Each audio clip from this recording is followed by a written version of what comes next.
United States, I do think that had to have a real drag on his poll numbers, too. So joining us now, reporter for the Washington Post, Eugene Scott. And Eugene, you've been writing, among other things, about Ted Cruz defending gun rights at a strange time.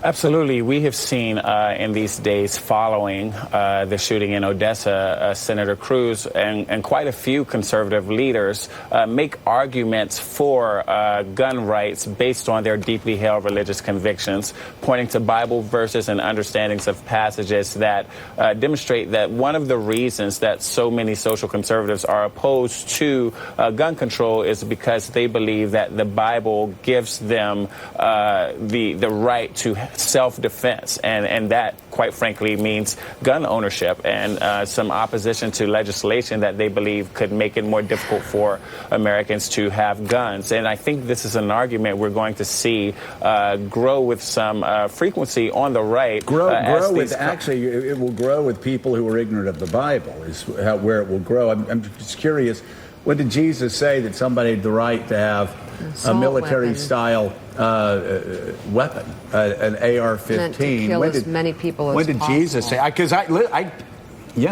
did Bible drills. Did you get that part in there? Vacation Bible school every summer. You know Bible drills. Yeah, I never remember Jesus advocating for high-volume magazines. Exactly.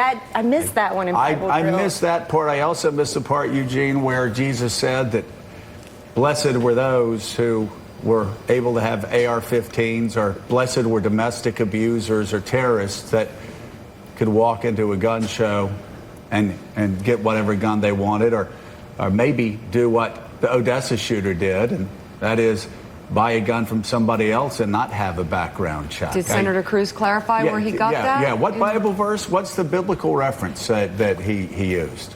Well, in my piece, there's an entire tweet thread that came from Senator Cruz and a state lawmaker in Texas as well, and back and forth with activist and actress Alyssa Milano, and references to the book of 1 Peter, where they try to explain these things. But to your point, it's really important that there are other Christians who can point to multiple verses about peace and loving your neighbor and responding in ways that don't seem to embrace legislation that would make it more easy, I guess, for people to keep their guns. And I think it's a really interesting response as people are are responding with mourning to these mass shootings and looking for solutions to what is obviously a national crisis, to see so many Americans say, at the end of the day, my Bible gives me the right to have my God and my guns, and that is all I'm going to do and say about that. Well, and by the way, I'm a Second Amendment supporter.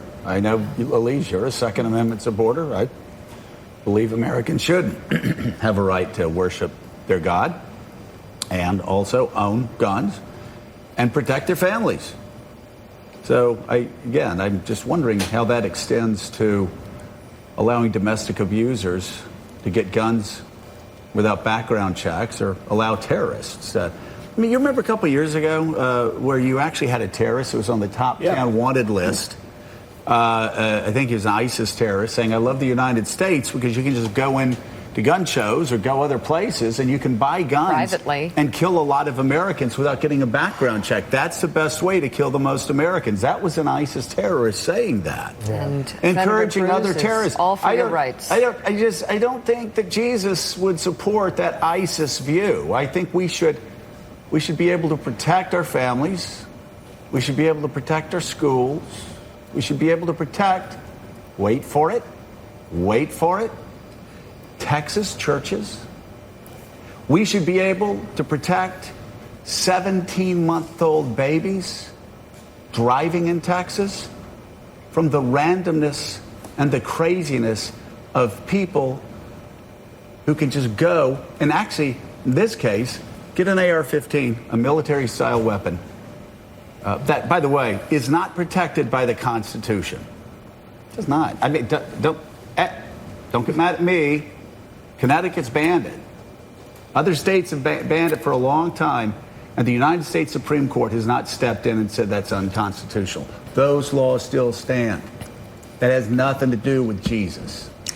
So Try again, Ted Cruz. Try Eugene again. Scott, thank you very much. We'll be reading your reporting.